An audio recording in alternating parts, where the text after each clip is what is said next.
Welcome to X-Plane 11. This is the beta of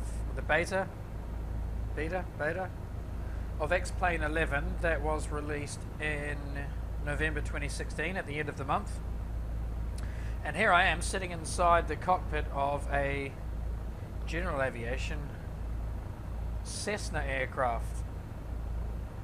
It's a lovely little machine, and I am sitting here on the threshold at Taupo Airfield, or Taupo Airfield, depending on how you want to pronounce it. And this airfield sits in the centre of the North Island of New Zealand. And the reason I've chosen this airfield is because this is a part of New Zealand where I spent a lot of my childhood holidays with my family, and it's quite spectacular around here. So I thought I would just see what it looks like in game, or in simulator, in sim, let's say in sim. And it looks pretty nice. This is very familiar. The Lake Taupo is over here. That's a freshwater body. And this is so well mapped to reality that this actually looks like this, the landscape when you're there. In the south of the lake down there, you can see the volcanoes. On the left, the Ruapehu Tongariro, and then this little flat-topped conical one here is Mount Narahui, also used as Mount Doom in Lord of the Rings. So we are going to get airborne from Taupo. We're going to fly south. That's the south direction I'm facing now, and we're going to fly down the eastern shore of Lake Taupo. We'll probably pass over the town of Watahanui, and then maybe on to the next village, which is called Hatipi, on the eastern shore of the lake, at which point we'll turn back around, come back here, and we shall land. I'm just going to set my altimeter, and I'm going to set it for 0 feet here at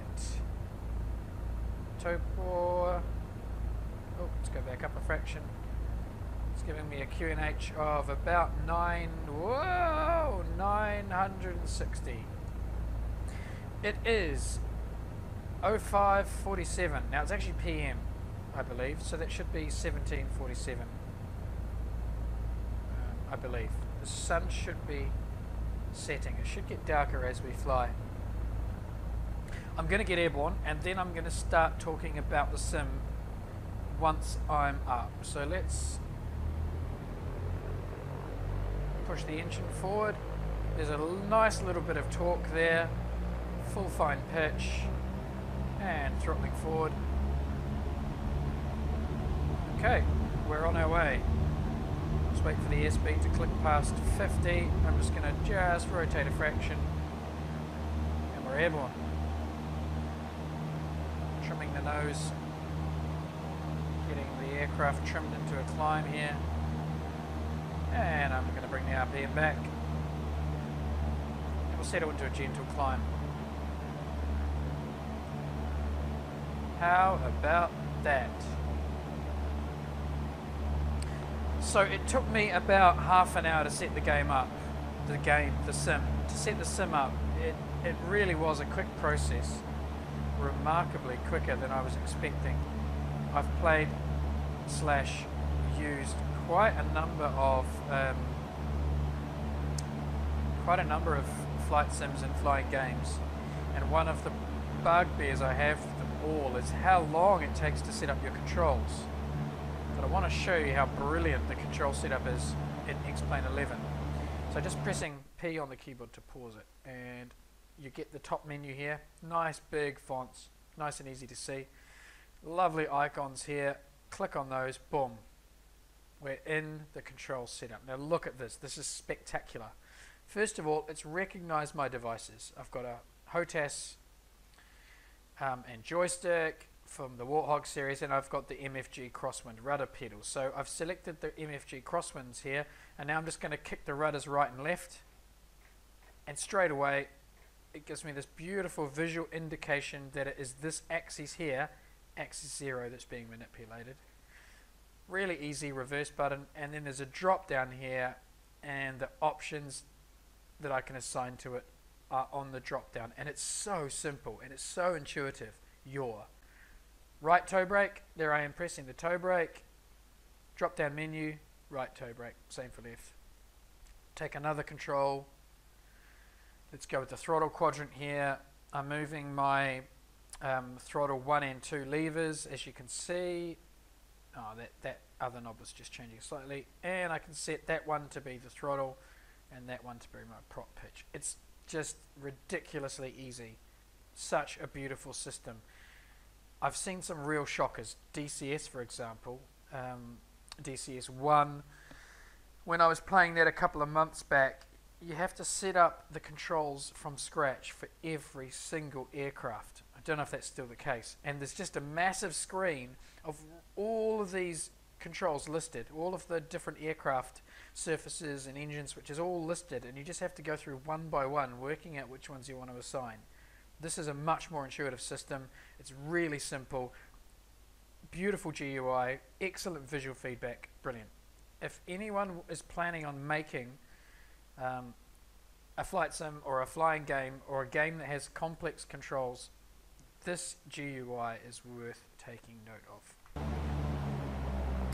Okay, let's continue down the lake. Talking about the visual quality of the environment, it's pretty good. The cockpit itself is relatively high quality. There's some nice reflections off these glass panels on the instruments. Getting nice and close to the instruments, you can see they, let me just drop my head down a little bit here. You can see they maintain their resolution right up to about there. You can just now see the pixelation on the text, and they disappear. But even then, they're pretty good. That's pretty good resolution. Even here, look, you can see the reflections. Really, really pretty. Whoopsie, I'm off course. These ones here, these radio navigation instruments, they've got some visual problems, some graphics glitching, which I think is going to need to be addressed. The other ones don't do that. It's just those two there in the center of the control panel which seem to do that. Not quite sure what that is. Okay, I'm going to throttle up now. Just get the airspeed back. Right, enough looking in detail at the control panel. Outside the cockpit, you can see the the water text is just repeat over and over again there. That's a bit ugly, but the lighting is quite spectacular. The sun glare over there is a little bit artificial looking. It's quite abrupt, but the ambient lighting is superb, really superb. Okay, we're just passing Waitahanui. That's me moving my head outside the cockpit. I'm using track IR, and I haven't limited the range of movement, so I can actually just slide my body out the cockpit. Waitahanui down there's the river, the Waitanui River, and that river is very famous for fly fishing. If you're into trout fly fishing, great little river. Right, we're proceeding southward. That is that road down there is State Highway 1, which is the main arterial road in New Zealand. For most of its length, it's just a single lane in either direction with no separating barrier, and it is speed restricted at 100 kilometers an hour. So by global standards, it's a fairly plonky little road, and I think there's quite a high number of accidents, which is understandable when your main arterial route has no median separator. The road used to actually go up this valley here. There's a little valley just this side of where the road currently is that was called Earthquake Gully. And I remember as a child I used to get the shits when we drove up that road because I thought its name had something to do with it being earthquake prone, which it probably is. Well, maybe it was caused by an earthquake, the gully, but just trimming the airplane out. There's actually, in real life, there's a bunch of chalk cliffs, or pumice actually, pumice cliffs along here. You can kind of see them here. They're not quite as steep as they are in real life. And the village you can see appearing now over there in the distance, that is a village called Hatepe. and there's a road which, not a road, there's a river which comes out called the Hinamaya River, which is also a reasonable trout fishing river. Okay, we are now about as far south as I think we need to go. There's our volcanoes off in the distance. We're going to turn left and we're going to head back up towards Taupo, and we're going to enter the circuit and conduct a landing.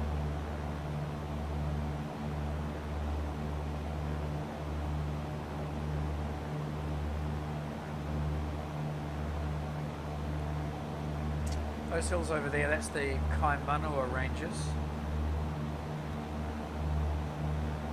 Fairly rugged and heavily unpopulated. From here past that volcanic plateau, the next sort of inhabited area, well, there's a small town on the south of the Lake of Turangi. The next inhabited area is about 80 kilometres away. There's a military training facility between here and then. Okay, we're looking for State Highway 1 now. I think I'm going to have to restrict the movement of my track IR so that I don't end up leaning out of the cockpit. Is that the road there, or is it the river? That's the road. We're going to follow State Highway 1 back up to Taupo / Taupo.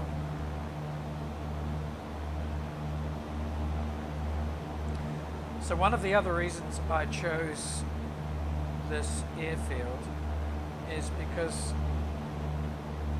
I'm actually thinking of doing a series of YouTube videos starting at the town where I currently live in Germany, in Bavaria, and I'd love to bring one of these GA aircraft from Bavaria all the way back to New Zealand and to land it probably at Wellington. And I suspect that will take me a couple of hundred individual flights.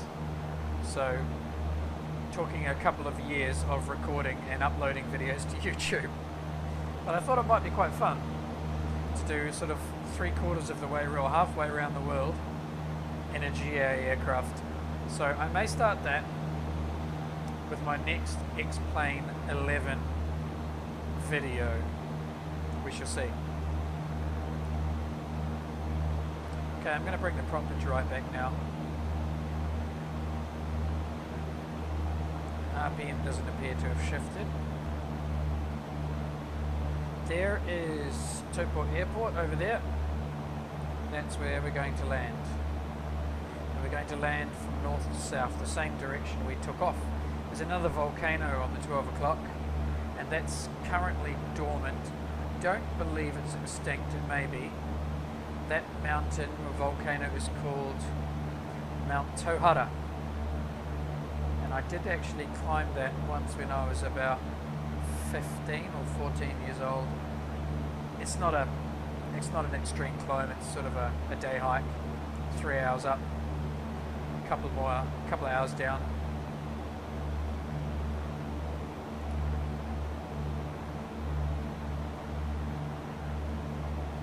Okie dokie.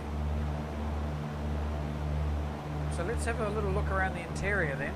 There's the interior of the aircraft. You can actually see the tail plane back there. The interior looks nice.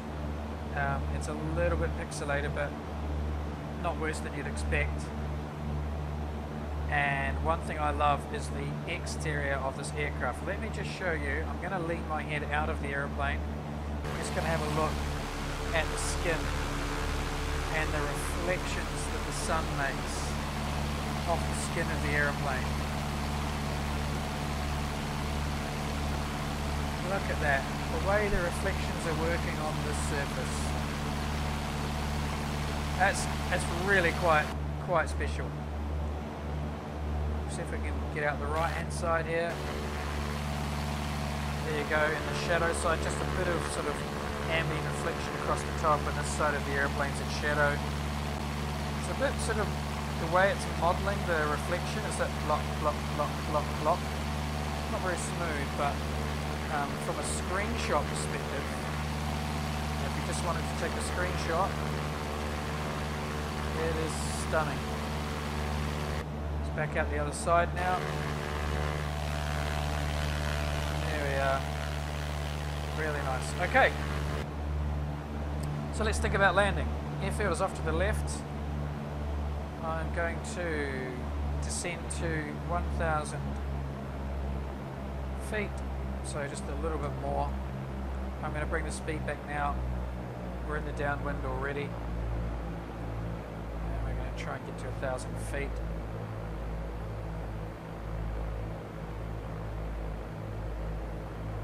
Trim the nose up. Okay, there's 1,000. Level. Speed's going to bleed off now. Fine pitch.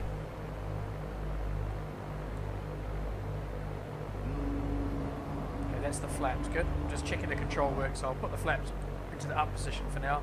Speed's coming back. A little bit of throttle on. I don't really want to drop below 60. I am descending a fraction.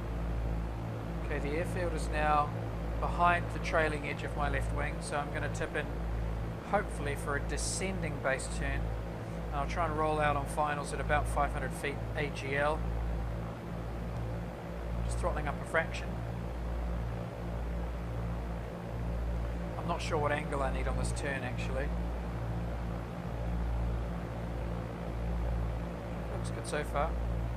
Actually, I think I'm going to need a bit more turn here just to get inside the coast or the shoreline of the lake. Yeah, looking good so far. Gonna relax the turn. Am I climbing? Yes, I'm climbing. Whoopsie, whoopsie, whoopsie. There goes all thought of doing a descending base turn.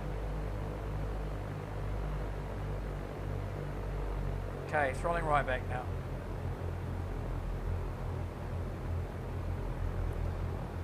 And there's the airfield. Excellent. I'm going to maintain the base turn.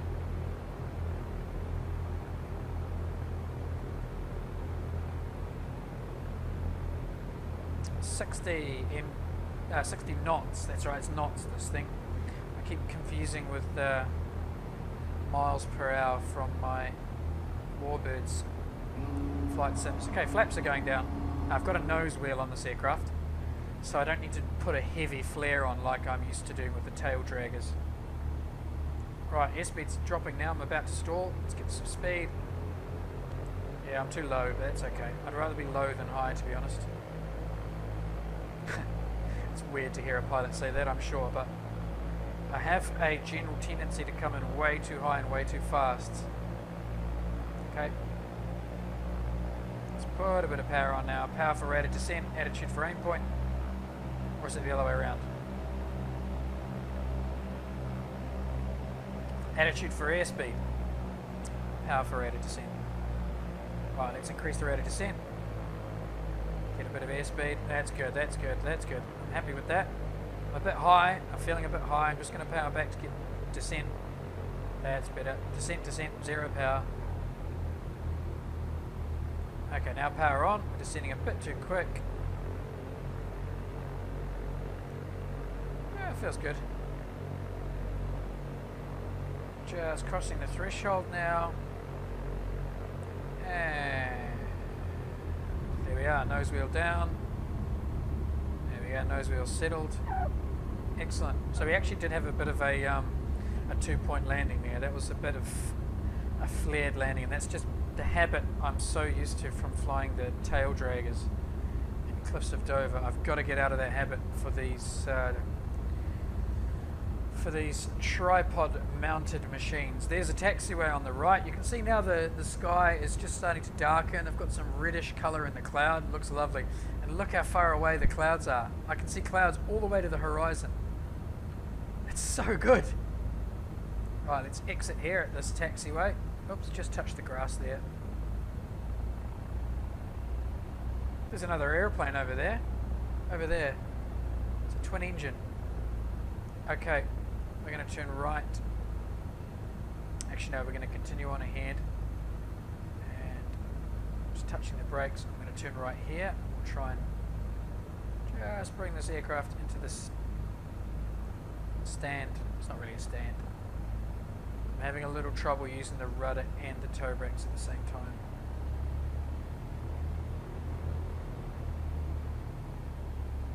Okay, there we go. So that was X-Plane 11. This is my very first look at this game, this simulator, and I must say I'm very impressed.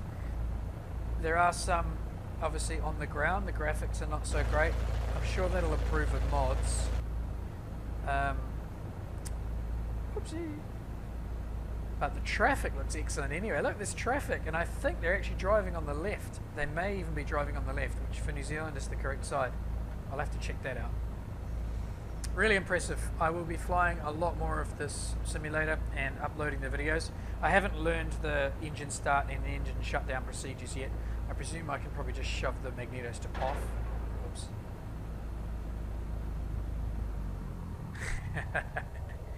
Okay. Probably not a good use of the engine, just shutting the magnetos down like that, but anyway. So yeah, we'll pick up another video of this soon, hopefully. Maybe we'll start my long haul flights. That's X-Plane 11, and it is lovely. Very lovely indeed.